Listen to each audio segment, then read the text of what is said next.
الله أكبر الله أكبر الله أكبر الله أكبر. أعوذ بالله السميع العليم من الشيطان الرجيم. بسم الله الرحمن الرحيم. إن الحمد لله نحمده ونستعينه ونستهديه. من يهده الله فهو المهتدي ومن يضلل فلن تجد له وليا مرشدا. نشهد أن لا إله إلا الله ولي الصالحين ونشهد أن محمدا عبده ورسوله. اللهم صل وسلم على المبعوث رحمة للعالمين محمد بن عبد الله وعلى آله وصحبه وسلم. Chers frères et sœurs, Allah subhanahu wa ta'ala nous dit dans le Saint-Coran, Bismillahir Rahmanir Rahim, wa zakir fa inna zikra tanfa'ul mu'minin. Rappelez car le rappel est utile aux croyants sincères. En effet, après avoir examiné et expliqué ce que le pèlerin doit faire après son retour de la Mecque et les obligations qui lui incombent, la mission qui lui est confiée par le prophète, par Allah subhanahu wa ta'ala, après ce voyage unique en son genre. Il est donc important que nous ne revenions plus là-dessus, mais que les pèlerins fassent très attention avec les vagues de réception en réception. Je dis de faire attention pour ne pas que ces réceptions tournent en une autre chose que ce que le messager nous a pas enseigné. Parce que nous voyons des pèlerins à leur retour à qui on demande d'immoler des bœufs et commencer à faire des lectures du Coran. Et dans les années à venir, celui qui n'a pas les moyens de le faire dira encore qu'il n'est pas prêt pour faire le Hajj, parce que pour le retour du Hajj, il faut organiser des lectures du Coran, donner de l'argent aux marabouts qui ont fait les lectures du Coran, immoler des bœufs, immoler des moutons. Et c'est ainsi que ce qu'on appelle le bid'a, l'innovation commence petit à petit dans les rites de l'islam.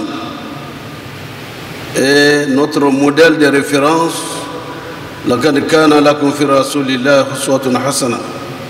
Vous avez en la personne du prophète sallallahu alayhi wa sallam un exemple parfait.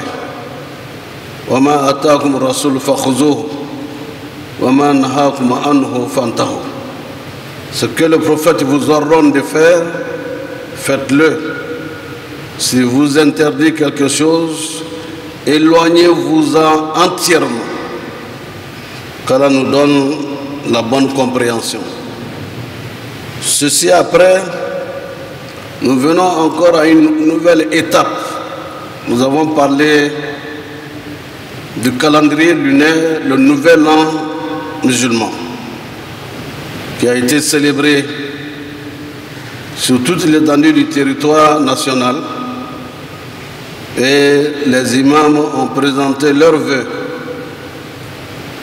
au Cheikh Aïma, l'imam Ousmane Diakité, et fait des bénédictions pour lui, pour sa mission.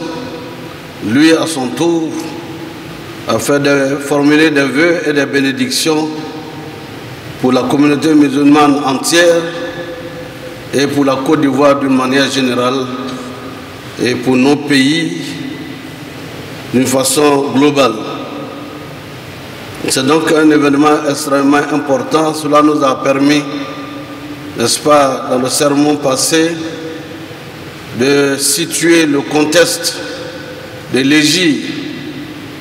Pourquoi l'Hégire a été choisi comme référence ou comme référentiel pourrait être le point de départ du calendrier lunaire islamique. Nous avons compris que c'était un événement extrêmement important dans la vie du prophète Mohammed sallallahu alayhi wa sallam.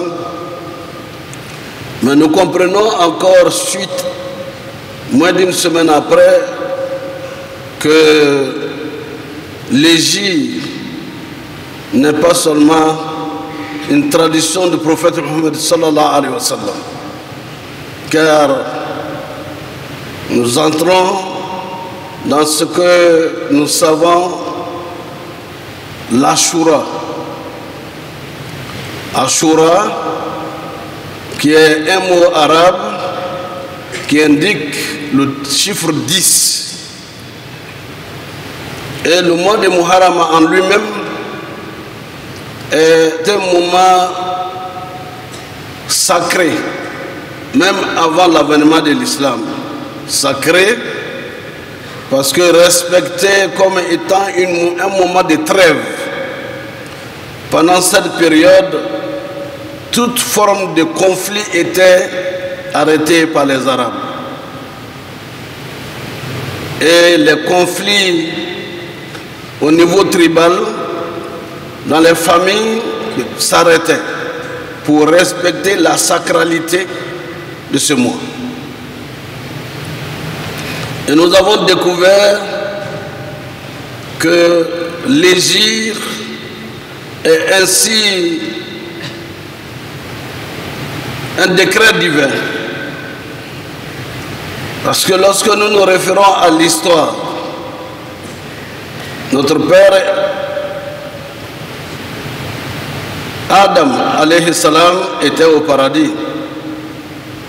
Il a émigré suite à un événement qui s'est passé où il ne devrait pas manger le fruit de l'arbre.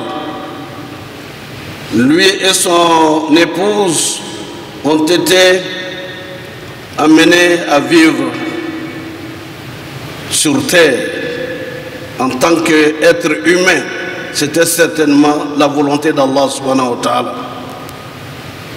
Mais c'est aussi de comprendre que s'il n'avait pas eu les délices du paradis, il ne serait pas en train de réclamer le retour au paradis. Donc notre retour au paradis est le besoin, parce que c'est notre père Adam alayhi salam wa nabina afdal salatu wa salam, il était avec son épouse. Ils ont vu comment c'était doux, c'était agréable, et ils demandent à Allah subhanahu wa ta'ala de leur pardonner la faute qu'ils ont commise sous la tentation du Satan. Na'udhu billahi min shururi anfusina wa sayyiati a'malina. Et donc le Satan est l'ennemi juré de l'être humain. Mais il n'a pas d'emprise sur ceux qui se confient à Allah et qui demandent constamment la protection d'Allah contre Satan, le lapidé. C'est ce que vous avez fait pour ceux qui ont été à la Mecque. qu'Allah nous donne la force de vaincre le Satan. Ainsi, nous ne parlerons pas davantage de cette étape. C'est qu'après lui, nous retenons notre père Ibrahim alayhi salam, qui était en Babylonie et dont le peuple était adorateur des fétiches et des idoles. Il s'est insurgé et il a demandé aux gens de ne pas adorer les bouts de bois, de ne pas adorer les fétiches, de n'adorer que Allah, l'omniscient, l'omnipotent sans égal, le Dieu unique, qui n'a pas enfanté, qui n'a pas été enfanté. Ils ont trouvé qu'il était dangereux. Il a été le jour de la fête populaire qui était organisée ordinairement chaque année. Et il profitait pour faire des offrandes aux idoles. Vous connaissez bien l'histoire. Sayyidina Ibrahim n'a pas été avec la population pour l'adoration des idoles. Lui étant resté en ville, il est allé casser des idoles et laisser 2 grands idoles qui étaient dans la cage.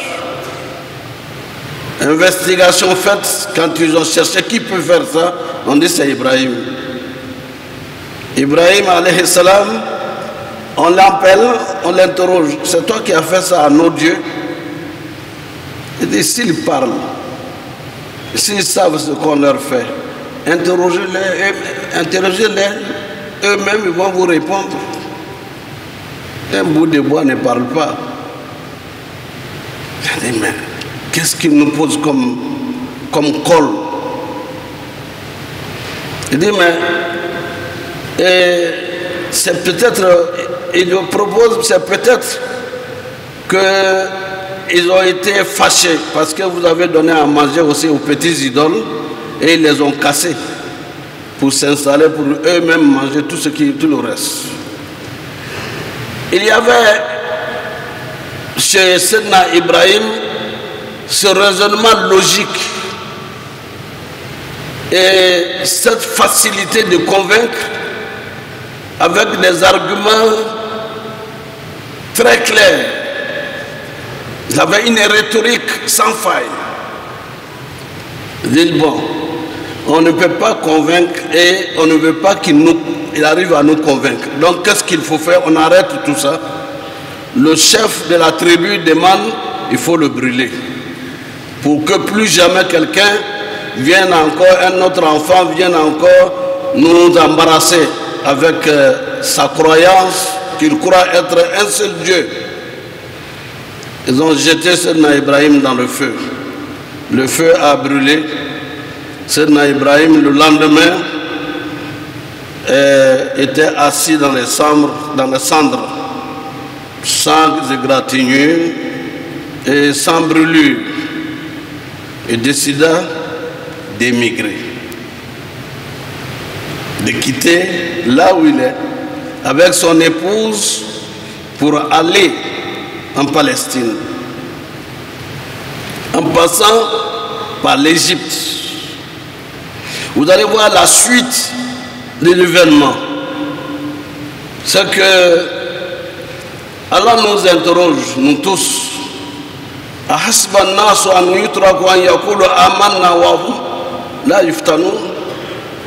Les hommes, les musulmans, les croyants pensent qu'il suffit de dire je crois à Allah sans être éprouvé, sans avoir des difficultés. ولقد فتنا الذين من قبلكم ولا يعلمون الله الذين صدقوا ولا يعلمون الكاذبين. C'est à partir des épreuves que Allah sait qui est sincère dans sa foi et celui qui ne l'est pas. Un peu de difficulté, j'ai perdu mon premier boulot, bon je n'arrive plus à manger à ma faim, on commence à courir pour aller voir les féticheurs, les devins, les lanceurs de courrier. Ça fait longtemps, je cherche mari, je n'en trouve pas. Je vais donc dans les séances de prière, de confession, d'autres.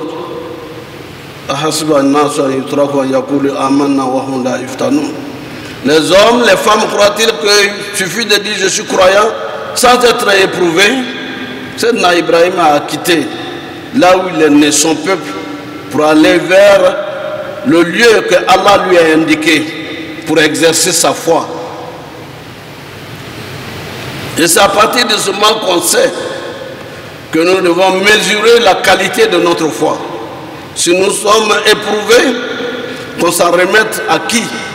À Allah subhanahu wa ta'ala. Parce que le résultat après est une réussite, est un bonheur sans limite. Sayyidina Ibrahim va quitter là et il va s'établir avec son épouse. À 80 et quelques années, il n'a pas d'enfant. Son épouse, à cet âge, ne peut pas en avoir, mais Allah va produire un miracle, 2 miracles. Le premier, son épouse va lui dire, notre domestique que on nous a donné lors de notre passage en Égypte, est-ce que tu ne peux pas la prendre comme épouse afin que nous puissions avoir le bonheur d'avoir un enfant? Réflexion faite, Sayyidina Ibrahim alayhi salam a accepté. Et quelques moments après, celle-là attend un bébé. Quelle joie dans la famille. Celle-là attend un bébé. Et ce bébé sera Ismaïl alayhi salam. En récompense de la patience de la femme qui a 80 ans, Allah fera en sorte que celle-là aussi attend un enfant. Mais d'ici là, elle avait perdu, le sentiment féminin va apparaître. Regardez comment Ibrahim regarde la femme et comment il se comporte vis-à-vis de celle qui vient, qui est en état de grossesse. Allah va lui indiquer la voie à suivre, d'aller déposer sa famille auprès de la Kaaba. Il va émigrer encore pour aller à la Mecque et déposer son épouse et son enfant. Suite à ça, l'autre, elle aussi, elle attend un bébé qui va devenir Ishaq. وَمَنْ يَتَقِ اللَّهَ يَجْعَلْ لَهُ مَخْرَجًا وَيَرْزُقْهُ مِنْ حَيْثُ لَا يَحْتَسِبُ.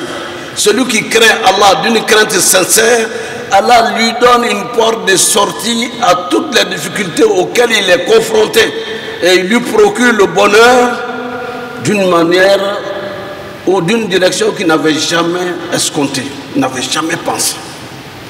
Comment une femme à 80 ans qui fait un enfant?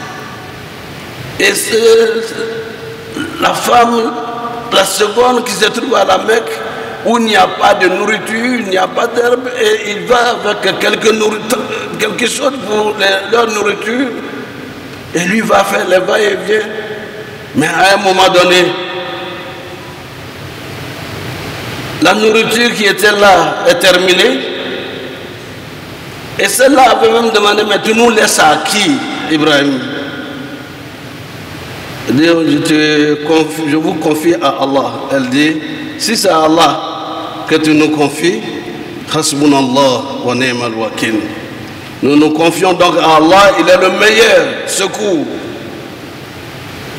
Ainsi, chers frères et sœurs, nous en arrivons au troisième exemple de cette émigration. C'est le cas de Sayyidina Moussa alayhi salam. Voilà Nabina Afdal Salatu wa Salam. Ce qu'on appelle aujourd'hui Ashura, du nouvel an islamique. Chez nous, les Malinqués, on appelle ça Bramon Rafa. Le jour de la joie, et on donne à manger à la famille. Pour célébrer ce qu'on ne sait pas, on ne connaît pas la cause, mais on célèbre la famille en leur donnant à manger et en leur se prêtant à la joie de la famille ce jour. Les cousins vont chez leur maman, la famille de leur maman, pour aller faire des petites corvées. Et c'est une autre façon de raffermir les liens de la famille. Et si nous revenons donc aux faits et à cette histoire, Sayyidina Moussa alayhi salam, voilà Nabina Afdal Salatu wa Salam, vous connaissez qu'il est né dans un environnement où existait un tyran, où existait le pharaon, qui se disait même lui, que je suis votre Seigneur le plus grand. Mais avant lui, Allah va lui montrer qu'il n'est rien qu'un être humain. Qu'il n'est rien qu'un être humain. Il va, après la naissance de Sayyidina Moussa alayhi salam, ils avaient découvert dans leur recherche qu'un enfant viendra mettre fin à son pouvoir et à sa royauté. Et donc tout enfant garçon qui naissait, on le tuait systématiquement. Mais quand Allah veut préserver la vie de celui qui aura choisi à ce temps pour manifester son unicité, Sayyidina Moussa va grandir. C'est la femme bras droit du pharaon. Et les concours de circonstances par Allah feront que la mère de Moussa sera cooptée pour venir lui donner à téter chez le roi, sans qu'il ne sache que c'est la mère génitrice de Sayyidina Moussa. Un miracle. L'enfant va grandir et atteindre la maturité. Et le moment où il va commencer à appeler à un Dieu unique. Vous connaissez donc l'histoire de l'épreuve des sorciers et le pouvoir d'Allah, des féticheurs et le pouvoir d'Allah. Le pharaon va tout faire pour mettre fin à la vie de Sayyidina Moussa alayhi salam. Il ne passera pas, il va faire un concours de pouvoir et de savoir. Le pharaon va faire appel à tous les sorciers et tous les féticheurs du monde connu à l'époque pour venir confronter Moussa, pour lui montrer qu'il a le pouvoir que Moussa n'a pas. Vous connaissez bien l'histoire. Je raccourcis pour dire, à la compétition, il s'agissait de quoi? Sayyidina Moussa alayhi salam avait une canne. Et cette canne, Allah subhanahu wa ta'ala lui dit de tenir bien cette canne. Parce qu'elle va lui servir à défier ce qu'on appelle al-mu'jiza, le miracle. On y reviendra à d'autres occasions. Parce que le miracle divin ne peut pas être reproduit par l'intelligence humaine.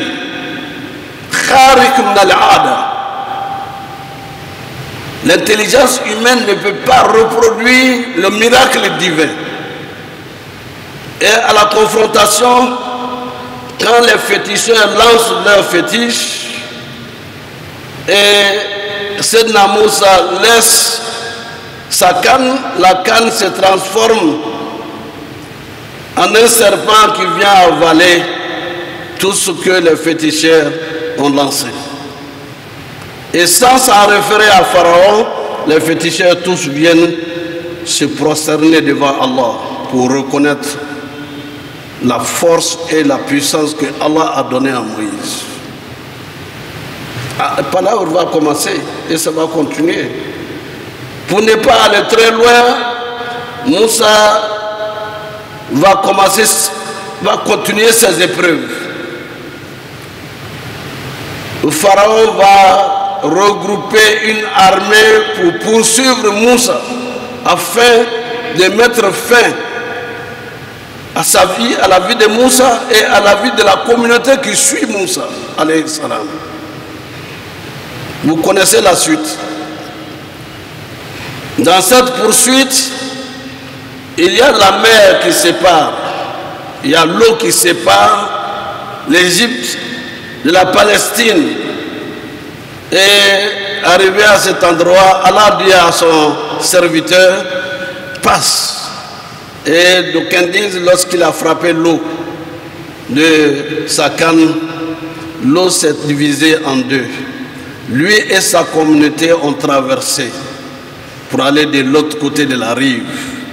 Le pharaon, sûr de lui-même, croyait à autre chose qu'un miracle d'Allah. Il se met à l'eau et le Seigneur dit à l'eau, referme-toi et reprenez votre place. Le pharaon à ce moment-là va commencer à vouloir, quand il va commencer à se noyer, il va falloir prononcer la ilaha. Il ne peut pas prononcer la suite.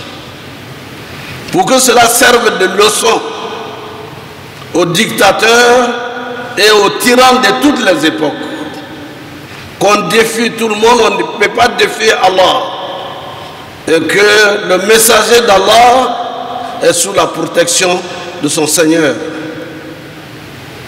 C'est ainsi que Sayyidina Moussa traverse le fleuve. Et l'histoire, l'anthropologie nous l'enseigne que cette période est une période où les bénédictions, les prières sont exaucées. Ainsi, les Juifs qui étaient à Médine, le prophète Mohammed sallallahu alayhi wa sallam, il était à Médine. Et il voit un jour, il demande aux Juifs, mais quel est ce jour que vous fêtez et au cours duquel vous jeûnez? Il dit non, c'est ce jour que Allah a donné le dessus, a donné la victoire à Moussa alayhi salam sur le pharaon. Et nous manifestons notre joie et notre reconnaissance vis-à-vis d'Allah en jeûnant ce jour. Le prophète ordonna aux musulmans jeûner car nous sommes plus proches et de façon éthique et morale de Moussa que qui autre, que quiconque. Et si Dieu me donne la vie, me prête la vie jusqu'à l'année prochaine, ce ne sera pas seulement un jour que nous allons jeûner. Nous allons jeûner un jour plus le jour de Ashura. Le jour de Ashura. En signe de reconnaissance à Allah, les messagers ont des traits en commun. Et chacun de vous a ses traits en lui qui doit le manifester, la reconnaissance à Allah. Et on n'accepte pas. Si on accepte l'épreuve d'Allah, Allah subhanahu wa ta'ala procure une solution auquel personne n'aura imaginé, on n'aura pensé. Et c'est ça dans la logique de la tradition prophétique. Nous avons vu Yunus, on appelle Jonas alayhi salam. Il est parti, il a été envoyé pour prêcher à un peuple. Et là, il a prêché. Très peu de gens ont accepté la foi de l'islam. Alors il se dit, humainement, mais ce gens ne m'écoute pas. Le mieux, c'est d'aller ailleurs. Il alla embarquer dans le bateau des gens. Et arrivé en plein milieu de l'eau, le bateau commence à tanguer. Et le bateau va couler parce qu'il y a surpoids. Le surpoids, ce n'est pas seulement l'individu en tant que physique, mais le surpoids, c'est toute la charge qu'Allah lui a confiée et qu'il laisse pour pouvoir aller chercher quelque chose humainement à lui-même. Il a dit que ne faites plus de recherches, c'est moi qui ai foutu. Et il est descendu dans l'eau, la baleine l'a avalé. D'où sa prière, La ilaha illa anta, subhanaka inni kuntu minaz zalimin. La ilaha illa anta, subhanaka inni kuntu minaz zalimin. Point de Dieu, sauf toi, Allah. Pureté à toi. J'ai été injuste envers moi-même. Et quand il l'a dit, alors qu'il est dans le ventre de la baleine, Allah va ordonner à son envoyé, la baleine, d'aller vomir son messager sur la plage. Pour qu'il a réalisé qu'il était en erreur et réparer l'erreur, c'est d'aller continuer sa mission. Mais cela doit nous servir encore de leçon. C'était aussi à la même époque de Ashura. Et on peut dire comme ça de beaucoup d'envoyés, de beaucoup d'autres envoyés dans l'histoire de l'humanité. Mais c'est pour nous servir des leçons. Qu'on ne s'est jamais confié à Allah sans que le succès ne soit au bout de l'effort. Nous avons des difficultés, nous avons souvent des épreuves, qu'Allah nous donne des sorties, une sortie honorable à toutes les difficultés auxquelles nous sommes confrontés en famille, dans nos villages, dans notre pays et dans nos pays de la sous-région, qu'Allah nous donne une porte de sortie honorable à toutes les difficultés auxquelles nous sommes confrontés. Qu'Allah nous guide dans le droit chemin, qu'il nous guide dans le chemin de ceux qu'il a comblés de ses bienfaits. أقول قولي هذا واستغفر الله لي ولكم ولسائر المسلمين من كل ذنب فاستغفروه إنه هو الغفور الرحيم.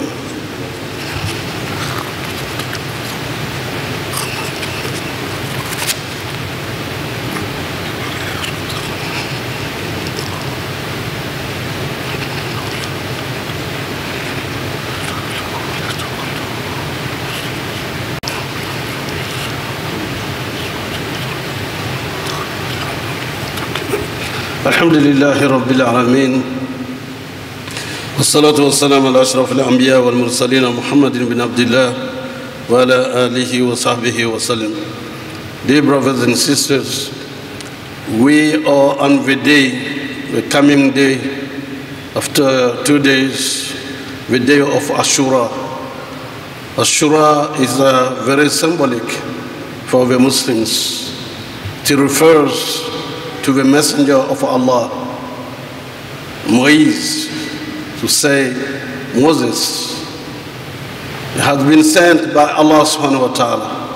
He was confronted with the dictator, Pharaoh.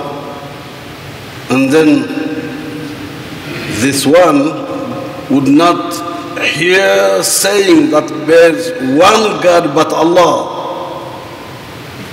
And then he went to kill Sayyidina Musa alayhi salam and his followers. Then they went and ran after him and his followers because Pharaoh, the dictator, could not bear to see a child who was at home with him is conducting himself, behaving as more than an emperor chosen by Allah. But when he was trying to cross the river, following Sayyidina Musa and his followers, they got drunk and they died. We couldn't cross following Sayyidina Musa. It means, dear brothers and sisters, when you believe in Allah, your commitment with no doubt, the rescue of Allah comes at the time you are not reckoning that will be. And that happened with Sayyidina Musa alayhi salam. Not only himself, our forefather, Sayyidina Ibrahim alayhi salam, was forced to leave his country because of idolatry of his country to go to Palestine. Yes, Palestine is very dear to us in our heart. It is the third mosque of Islam. Then he went there, leaving his country. This is the law of migration for the sake of Allah. And then it comes to him to be more free to do what he was sent to do. The Prophet Muhammad sallallahu alaihi wasallam was ordered to migrate also. But the result is what? Is the success of Islam. Running from dictatorship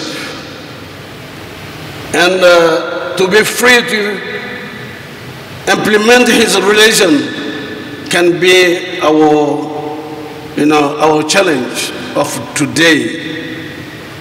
Let's be this Muslim committed to endeavor or what is imposed to him and to accept the decree of Allah. Then afterwards we have the success. We pray to Allah subhanahu wa ta'ala to give us with enough faith to practice our religion and protect us, protect all our families here and our surrounding countries, inshallah. Ambada samanya bato Allah minanya, Allah sinikina dama, Allah kuna dia, Allah arjina dama. Amekumana mega we Ashura karoni Allah ka horoma karubali do jabi kardolo sundon karlo Allah jaba ka irana sallallahu alaihi wasallam kuma fo sungaro lomorate sangono mi braji kasia kase Ashura sundona amena ka ke anu ta sundon goye وفرنا على تباير الله صلى الله عليه وسلم.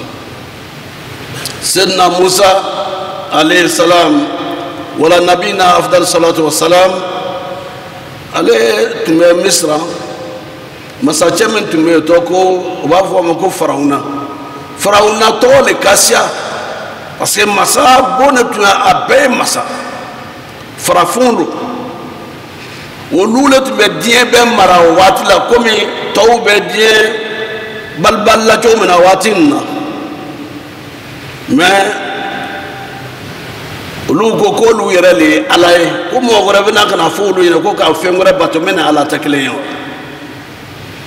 ale ga demina mo wala mimmo na le fe sokono na ni musaye wona na ko ala be minga seka bo katimbetaka kuma la sunya buluma akoko ameni ko ke ka ala to be alo ka foko ni ka masasuso ko bena min kila woleni ja masawara be men ni ba ala bro mena sedna Musa koko bena amina ka faga watimi se ala ka fa ya kwa e boka batike kata bako ka batike atato ko bena batike firauna ka surasu labo ko itamina awo matala da alere ibla wuye ka fa kwanye tamita ka damina jala ba fa ka leke to masre mo tawnye odona jila sedna Musa ka bere ala ko ya ka bere be jila ala ka ji tere fly kana ka jamaa ku latimi bukatimi bana firawra naka komo nana o sira ji chema o sira minge ji segila nona uruba ni nazako ba ko la ilaha illallah o mase ibalo ni mo ba fe ka tojila abi kuna boka ji kumna boka ji abe fe jibe do anu na fe na alaba na ka ke to masre mo to wi kube ala soso akadi e chomi men mimbe minga dala ya bo kila fana soso yalla ni ma jene ya dabla ala ko ko be na fanda ya min laika kila fawo ki kana fulo che ala ko ka bo ke fana mo ta soso mo ta nyinga o ko na ke alhamdulillah rabbil alamin sayyidina Musa ala ka kisi ka an yere kan kisi kan an kisi an juun troya ma ala mo kila balawun ni fitna mbedje kono ka anga ka an bala ni here ala mo kila ala kana sitna sana ala kana sitna mo sana ala an juuyu kungo siaya ala kana nganyere juuye ala kana nganyon juuye ala sinikana di amma ala nanya ala sromo lanya ala ndem lanya ala kana ndese ambalola ala kana sani mo juluye ala kula bangon makane ala sutra ala kanan lebu dunya ala kanan lebu kiyama اللهم صل وسلم بارك على محمد مصطفى عليه وصحبه وسلم اللهم ربنا تقبل منا انك انت السميع العليم وتب علينا يا مولانا انك انت التواب الرحيم واغفر لنا ذنوبنا وكفر عنا سيئاتنا وتوفنا مع الابرار اللهم اعز الاسلام والمسلمين وذل الشرك والمشركين اللهم انصر عبادك المؤمنين اللهم انصر من نصر الدين وخذل من خذل المسلمين في كل مكان يا رب العالمين اللهم اضرب الظالمين بظالمين واخرجنا من بينهم سالمين غانمين مستبشرين يا رب العالمين اللهم اغفر لنا ولوالدينا ووالد والدينا وارحمهم كما ربونا صغارا يا رب العالمين ربنا هب لنا من ازواجنا وذرياتنا قرة اعين واجعلنا للمتقين اماما اللهم احسن عاقبتنا في الامور كلها واجرنا من خزي الدنيا وعذاب الاخره توفنا مسلمين والحقنا بالصالحين وصلى الله تعالى على عبده ورسوله محمد مصطفى عليه وصحبه وسلم سبحانك اللهم وبحمدك نشهد ان لا اله الا انت نستغفرك ونتوب اليك سبحان ربك رب العزه ما يصفون والسلام على المرسلين والحمد لله رب العالمين.